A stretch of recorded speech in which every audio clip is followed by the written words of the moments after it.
chin ram le chin mi phun cha nun pe in atiri chin Ralkap kan si ta chen pe mi kan ram mi kan kil ve lai ra chai thong ngai in pe na kan mun han tiam mai kan nor lai ret hei le thap bat na tâm câu man se lung ruat in pe na tiang kan ka chi lai ni lin qua al rasul dòng shia lâu in mua chin pa sai thana hey chin sai thana hey ra kan đâu lai liam cha pi punani ram an do cha an nun na tiang pe in an ra bia tam bang mi in chang thar sai no kan dir ve chang lai kan ram kan lot ter lai tuan be thar kan chia lai chin Ralkap na bet hay le thap bat na tâm câu man se lung rual in tay na tiang kan kal chi lai nilin qua al rasul dòng shia lâu in mua chin pa sai thana hey chin sai thana hey ra kan đâu lai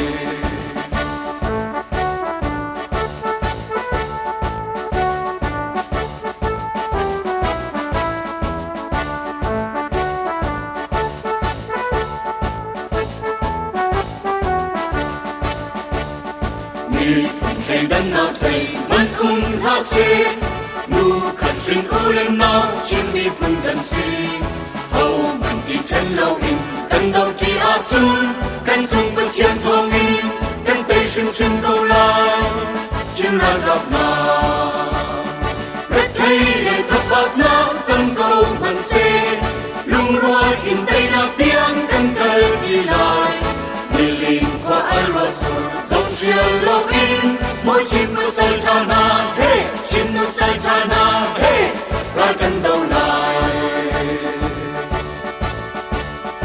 in nạp cha ra đâu mi Ralkap kan si luat nạp cha ra đâu mi chin Ralkap kan si kan ra boy Giêsu ni kan maya kan shuai kan ra tei tu an si amma ong chan câu u chin Ralkap na hay le thap bat na tâm câu man se lung rual in tay na tiang kan kal chi lai ni lin qua al rasul dòng shia lâu in mua chin pa sai thana hey chin sai thana hey ra kan đâu lai